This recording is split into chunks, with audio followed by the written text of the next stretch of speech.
ప్రణాళికలో భాగస్థులు, వారి ఆదర్శ జీవిత సాక్ష్యము నేటి స్త్రీలకు మార్గదర్శకం. సారా, రిబకా, రాహాబు, దెబోరా, రూతు, నయోమి విశ్వాస నిరీక్షణకు మాదిరి. నడుచుకుందాము వారి మార్గములో, క్రీస్తు సహపరిచారకులై సంఘ సేవలో సాగుతూ నడచిన వారి జీవితం ఈ తరముకే ఆదర్శం.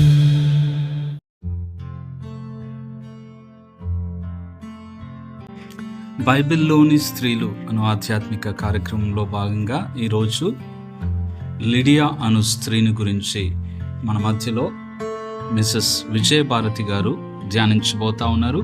మనము విని దీవించబడదాం. Praise the lord. ప్రభునందు ప్రియమైన గ్రేస్ రేడియో శ్రోతలందరికీ యేసుక్రీస్తు ప్రశస్త నామంలో శుభాభివందనములు. ఈరోజు మనము లూదియా అనే బైబిల్లోని భక్తిగల విశ్వాసురాలైన స్త్రీని గురించి తెలుసుకుందాం. ముందుగా ప్రార్థన చేసుకుందామండి. పరిశుద్ధుడైన మా తండ్రి, దయగల ప్రభువా, నీకే స్తోత్రం స్తోత్రం స్తోత్రము నాయన.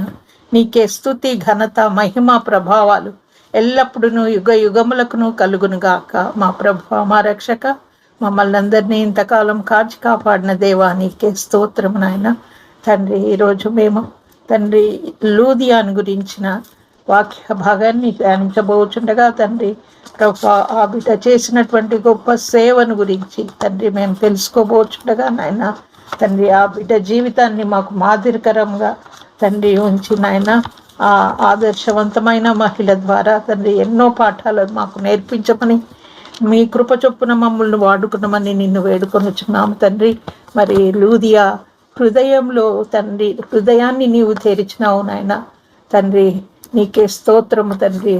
ఆ బిడ్డ హృదయాన్ని తెరిచి ప్రభువా, నీ గొప్ప సాధనంగా ఆ బిడ్డను వాడుకొని సువార్త వ్యాపింపబడి యూరప్ ఖండమంతా వ్యాపించబడేటట్లు మీరు కృప చూపినారు తండ్రి.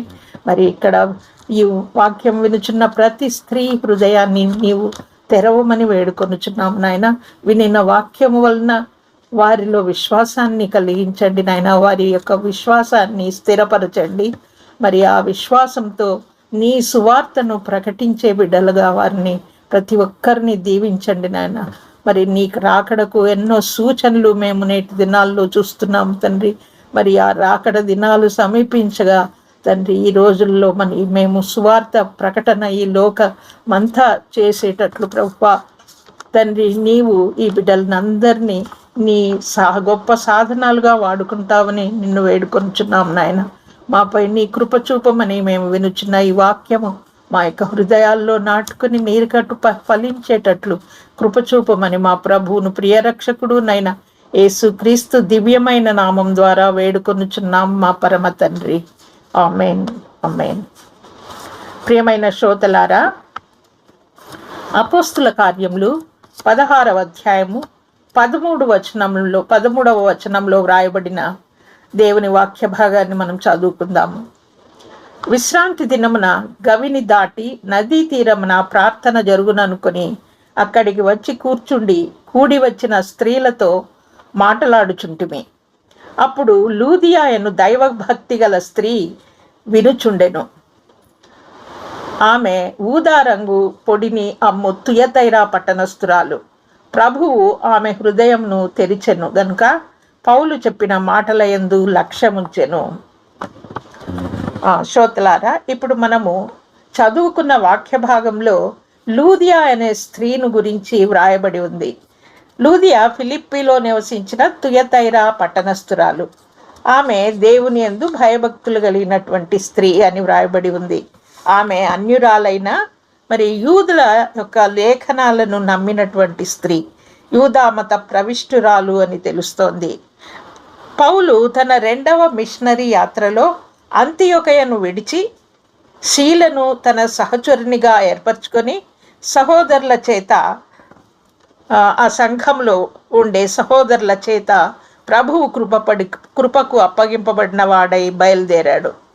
పౌలు శీలలు ఇద్దరు సిరియా కిలికియా దేశాల ద్వారా సంచారము చేస్తూ తుదకు లుస్త్రను చేరుకుంటారు.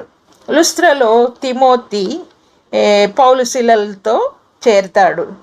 మరి ఆసియాలో వాక్యము చెప్పకూడదని పరిశుద్ధాత్ముడు వారిని ఆటంకపరిచినప్పుడు వారు త్రోయకు వెళ్తారు. త్రోయలో పౌలుకు దర్శనం ద్వారా మాసిదోనియా దేశస్థుడొకడు పౌలుతో నీవు మాసిదోనియా వచ్చి మాకు సహాయం చెయ్యమని వేడుకుంటాడు. అప్పుడు పౌలు మాసిదోనియాలో సువార్త ప్రకటించమని దేవుడు తమ్మును దర్శనం ద్వారా పిలిచి ఉన్నాడని విశ్వసించి వారు త్రోయను విడిచి ఓడ ఎక్కి ఫిలిప్పీ చేరుకుంటారు. ఫిలిప్పీ మాసిదోనియా దేశం యొక్క ముఖ్య పట్టణము. రోమియుల ప్రవాస స్థానమై ఉంది అది. అక్కడ రోమన్ మిలిటరీ క్యాంపు ఉంది.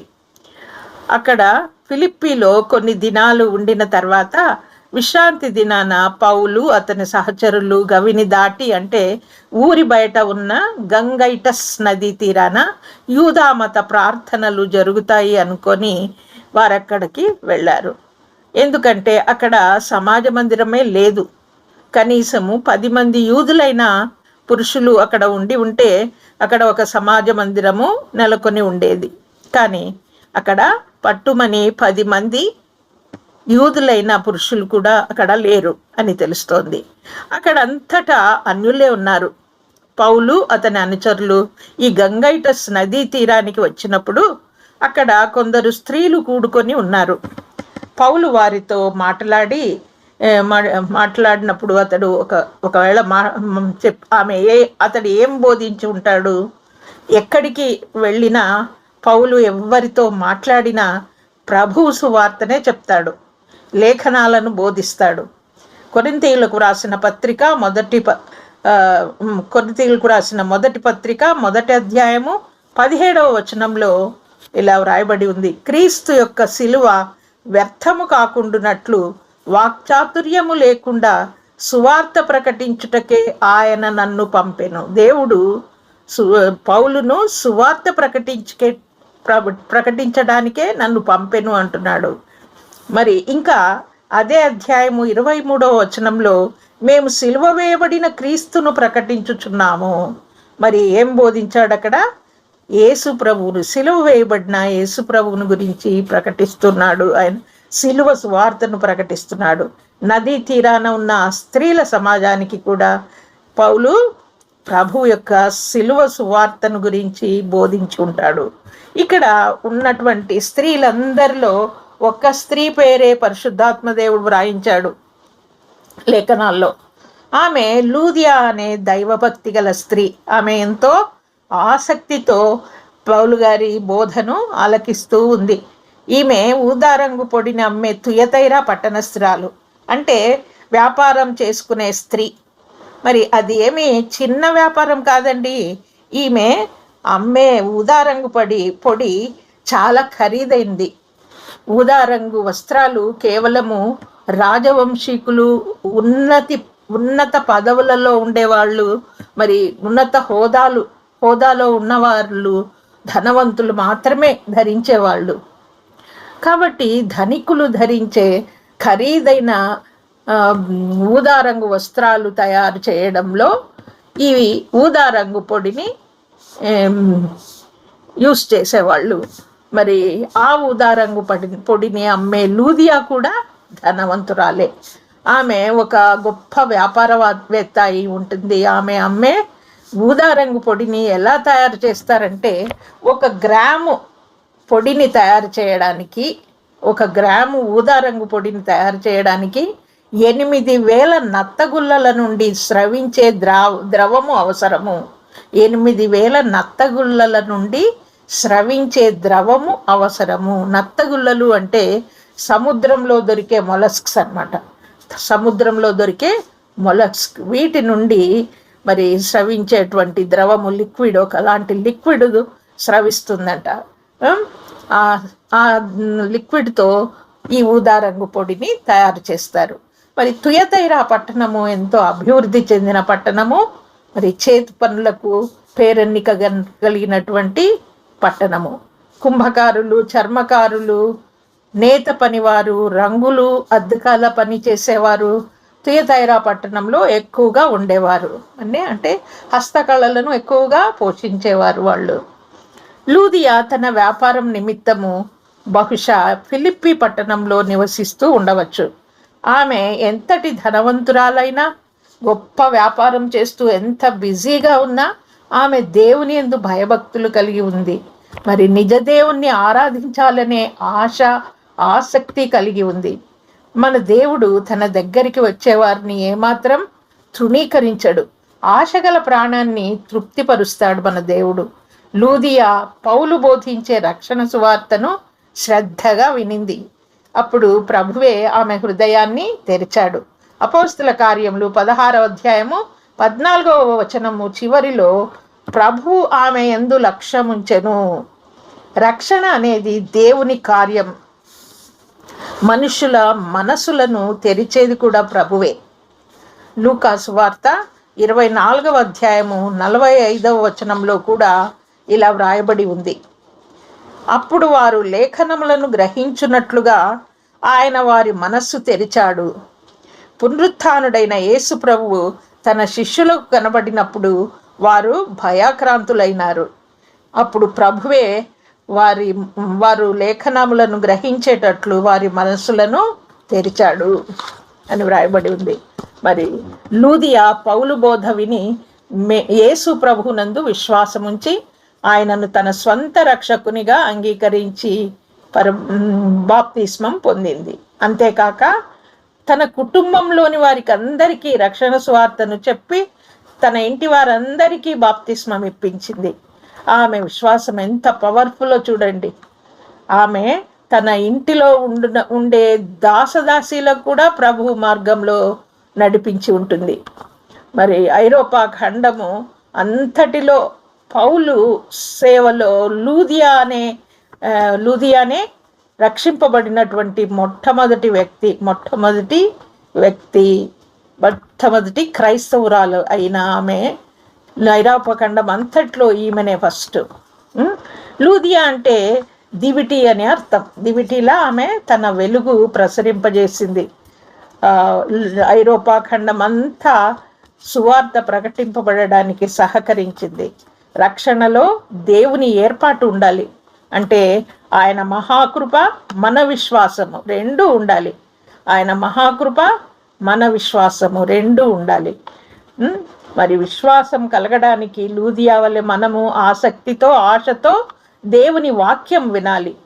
రోమీయులకు వ్రాసిన పత్రిక 10వ అధ్యాయము 13, 14, 17 వచనములలో వ్రాయబడినట్లు ప్రభు నామమును బట్టి ప్రార్థన చేయువాడెవడో వాడు రక్షింపబడును. వారు విశ్వసింపని వానికి ఎట్లు ప్రార్థన చేయుదురు? వినని వానిని ఎట్లు విశ్వసించుదురు? ఇక 17వ వచనంలో కాగా వినుట వలన విశ్వాసము కలుగును. వినుట క్రీస్తును గూర్చిన మాట వలన కలుగును. వినుట వలన విశ్వాసము కలుగును. వినుట క్రీస్తును గూర్చిన మాట వలన కలుగును. అంటే క్రీస్తును గూర్చిన సువార్తను, వాక్యంను వినప్పుడు మనకు విశ్వాసం కలుగుతుంది. వాక్యం వినిన లూదియాలో ప్రభువునందు విశ్వాసము కలిగింది. నిజమైన విశ్వాసము దేవునికి లోబడుతుంది. ప్రభు పట్ల మనకున్న విశ్వాసాన్ని, విధేయతను బాప్తిస్మం తీసుకోవడం ద్వారా రుజువు చేయాలి. మనం బాప్తిస్మం తీసుకోకుండా ఉన్నట్లయితే మన విశ్వాసము సరైన విశ్వాసం కాదు. మనం ప్రభువుకు లోబడి జీవిస్తూ సంపూర్ణతలోనికి నడిపింపబడాలంటే బాప్తిస్మం పొందడం ఎంతో అవసరమై ఉంది. మరి లూదియా దేవుని యందు విశ్వాసం ఉంచి విధేయతతో బాప్తిస్మం తీసుకొనింది. ఆమె దైవిక జ్ఞానాన్ని పొందుకొని తన నోరు తెరిచి కృపగల ఉపదేశాన్ని తన ఇంటి వారికి బోధించింది. ఇంటి వారందరూ బాప్తిస్మం పొందేటట్లు చేసింది. మరి లూదియా కృతజ్ఞతతో పౌలును అతని సహచరులందరినీ తన ఇంట బస చేయమని బ్రతిమాలుకొని వారికి తన ఇంట ఆతిథ్యం ఇచ్చింది. అపొస్తల కార్యములు 16వ అధ్యాయము 40వ వచనంలో వ్రాయబడినట్లు లూదియా ఇంట ప్రభు సంఘం ఏర్పడింది. తన ఇంటిని దేవుని సేవకు, దేవుని సేవకులకు తెరిచి ఉంచింది. ఆమె మనకెంతో మాదిరికరంగా ఉంది. ప్రభువుచే ఆమె హృదయం తెరవబడినప్పుడు ఆమె చెవులు వాక్యం వినడానికి తెరవబడ్డాయి. ఆమె పెదవులు దేవుణ్ణి ప్రార్థించడానికి, ఆమె చేతులు దైవజనులకు ఆతిథ్యం ఇవ్వడానికి, ఆమె ఇల్లు దేవుని సేవకు, దేవుని సేవకుల కోసము తెరవబడ్డాయి. ఈ విధంగా లూదియా హృదయాన్ని తెరిచిన దేవుడు ఆమె ద్వారా యూరప్ ఖండమంతా సువార్త ప్రకటింపబడేటట్లు గొప్ప కార్యం చేశాడు. మరి యాకోబు పత్రిక 1వ అధ్యాయంలో మీ ఆత్మలను రక్షించుటకు శక్తిగల వాక్యంను సాత్వికంతో అంగీకరించుడి. మీరు వినువారు మాత్రమై ఉండక వాక్య ప్రకారము ప్రవర్తించువారు ఉండుడి. మనము ఊరికే వినేవాళ్ళమై ఉండకూడదు. వినిన తర్వాత ఆ వాక్యానుసారంగా మనం ప్రవర్తించే వాళ్ళంగా ఉండాలి అని ప్రభు మనల్ని హెచ్చరిస్తున్నాడు. ఇంకా యాకోబు పత్రిక 2వ అధ్యాయంలో క్రియలు లేనప్పుడు ఎవడైనను తనకు విశ్వాసము కలదని చెప్పిన ఎడల ఏమి ప్రయోజనము? అట్టి విశ్వాసము అతన్ని రక్షింపదని ప్రభువు మనతో చెప్తున్నాడు.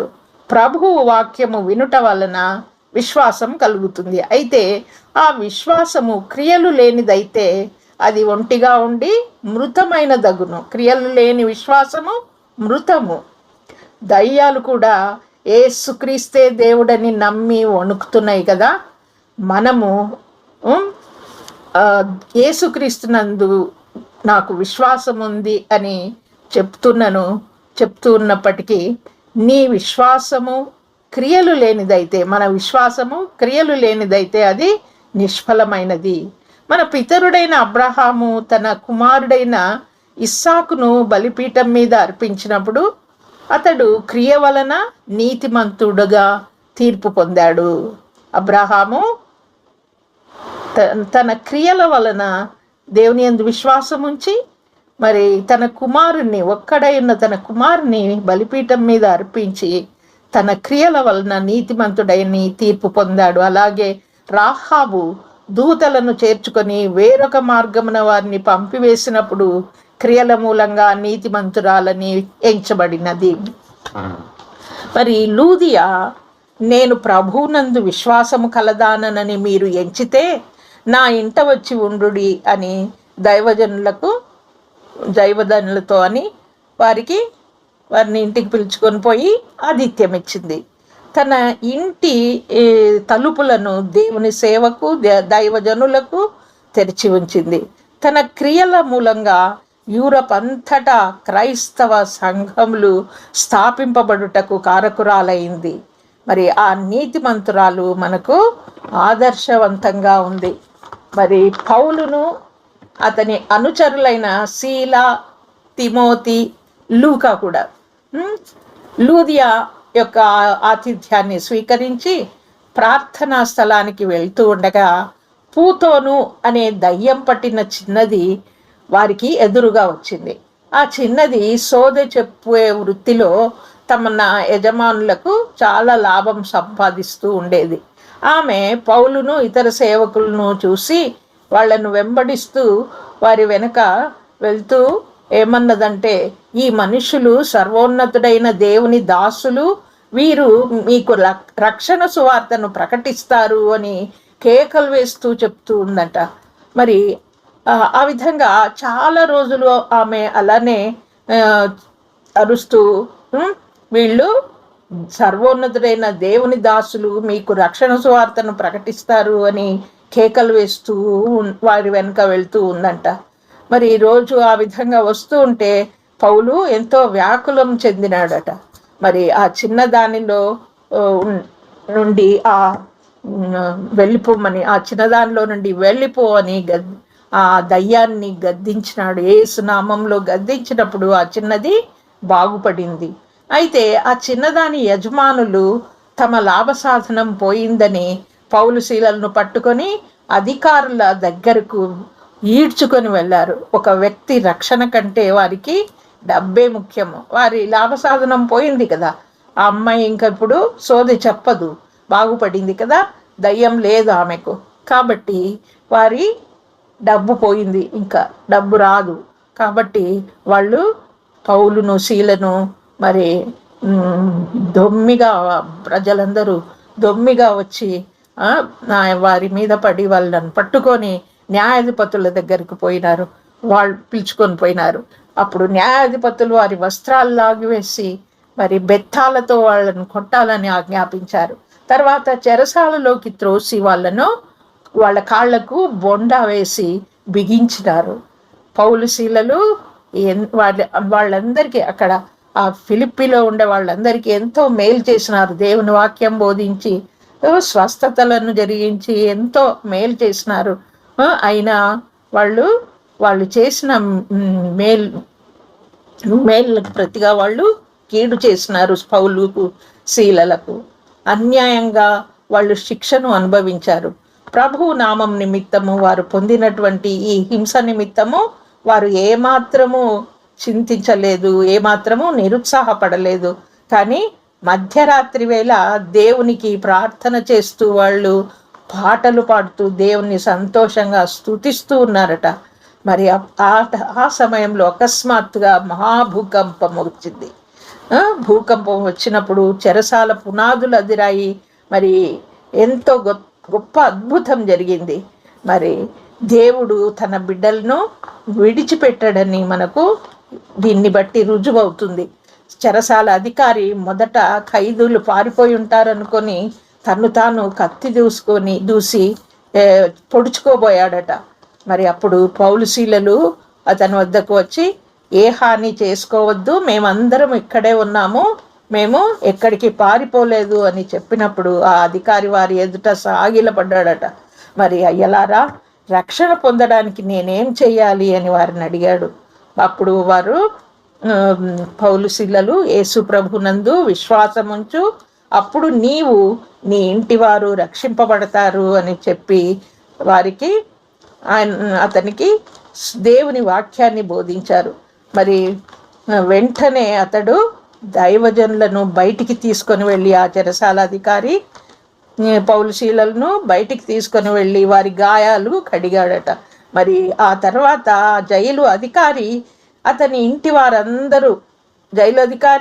వారందరూ కూడా బాప్తిస్మం పొందారు. మరి ఇంకా వారికి తన ఇంటిలో భోజనం పెట్టినాడు, ఆయన ఆతిథ్యం ఇచ్చినాడు. ఫిలిప్పీలో పౌలు శీలల ద్వారా ప్రభు కృప వల్ల మరి ఈ ఇంకొక అద్భుత కార్యము జరిగింది. చెరసాల అధికారి దేవుణ్ణి నమ్ముకున్నందుకు అతని ఇంటి వారంతా రక్షణ పొంది బాప్తిస్మం తీసుకున్నారు.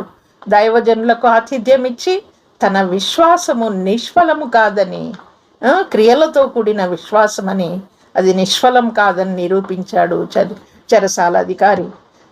మరి తెల్లవారినప్పుడు న్యాయాధిపతులు పౌలు శీలలను విడుదల చేయమని బంటులను పంపినారు.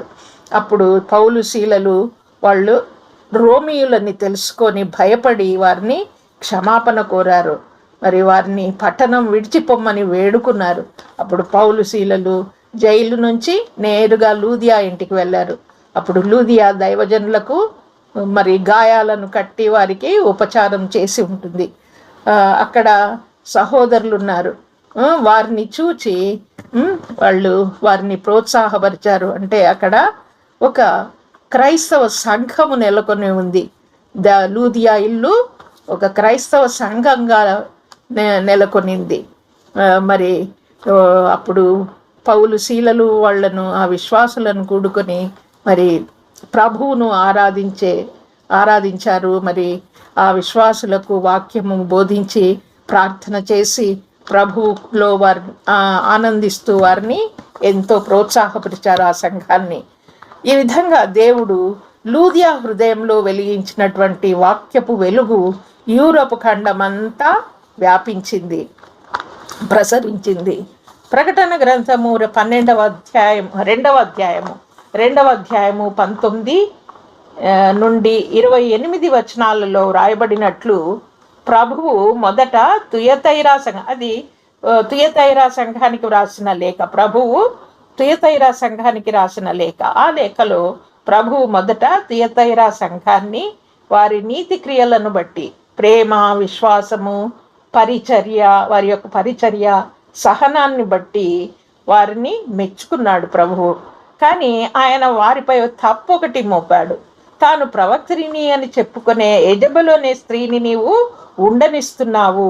జారత్వం చేయుటకు, విగ్రహాలకు బలి ఇచ్చిన వాటిని తినుటకు అది నా దాసులకు బోధిస్తూ వారిని మోసగిస్తూ ఉంది అంటున్నాడు ప్రభు.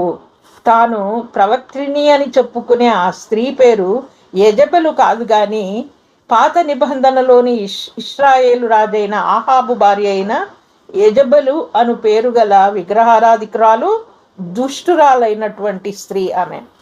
ఈ యెజబెలు లాంటి ఆత్మ కలిగినటువంటి ఈ ప్రవక్తిని విశ్వాసులైన వారిని విగ్రహారాధనకు, జారత్వం చేయడానికి ప్రేరేపిస్తూ ఉంది. మరి తుయతైరాలో జరుగుతున్నటువంటి ఈ ఆత్మీయ యుద్ధం, ఒక ఆత్మీయ యుద్ధం జరుగుతూ ఉంది ఇక్కడ. ఈ ఆత్మీయ యుద్ధం అంత్యకాలంలో జరిగే యుద్ధానికి పోలికగా ఉంది. మరి యెజబెలు ఆత్మ కలిగి అన్య ఆచారాలు, జారత్వము, విగ్రహారాధన మొదలైన దురాచారాలను అనుసరించే వారిని దేవుడు కఠినంగా శిక్షిస్తానంటున్నాడు ఇక్కడ. ఆ యెజబెలుతో చేరకుండా సత్క్రియలను చేస్తూ దేవుని యందలి విశ్వాసము, ప్రేమలను అంతం వరకు చేపట్టినట్లయితే దేవుడు వారికి జనుల మీద అధికారాన్ని ఇస్తానని వాగ్దానం చేస్తున్నాడు.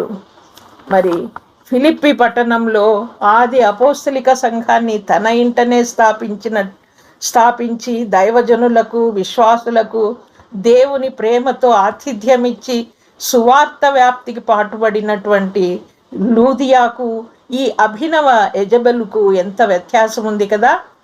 మరి లూదియా తన స్వంత పట్టణమైన ఈ తుయతైరాలో కూడా ప్రభువు సంఘాన్ని నెలకొల్పి ఉంటుంది, దాని నెలకొల్పడంలో సహకరించే ఉంటుంది.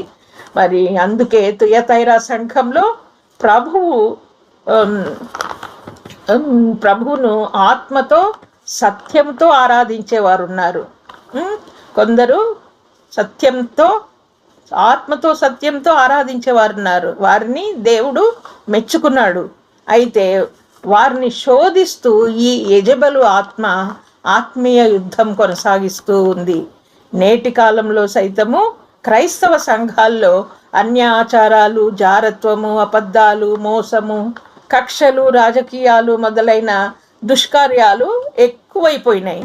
ఇట్టి దుష్కార్యాలు జరగకుండా మనం ప్రతి ఇంటిలో కూడా స్త్రీలు తమ పిల్లలను, వారి ఇంట్లో ఉండే వారందరినీ కూడా ప్రభు మార్గంలో వాళ్ళు నడిపించబడేటట్లు, మరి వాళ్ళు ఆత్మతో సత్యంతో ప్రభువును ఆరాధించేటట్లు దేవుని వాక్యం వారికి బోధిస్తూ వారిని సరిదిద్దాలి.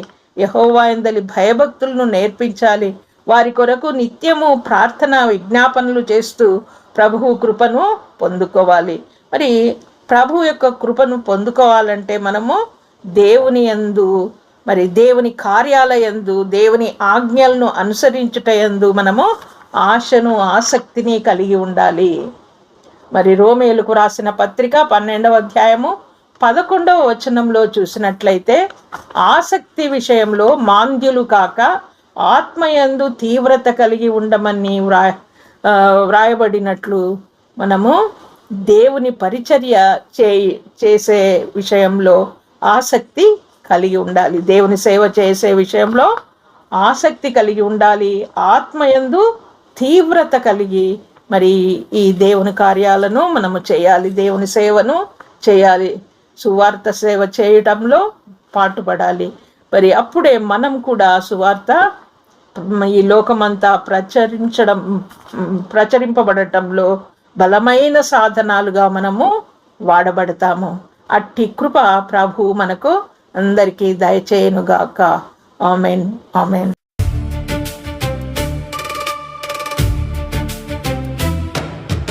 బైబిలులోని స్త్రీలు దేవుని ప్రణాళికలో భాగస్థులు.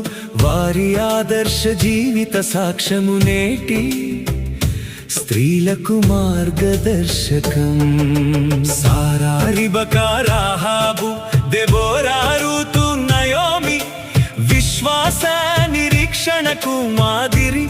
నడుచుకుందాము వారి మార్గములో. క్రీస్తు సహపరిచారకులై సంఘ సేవలో సాగుతూ నడచిన వారి జీవితం ఈ తరముకే ఆదర్శం.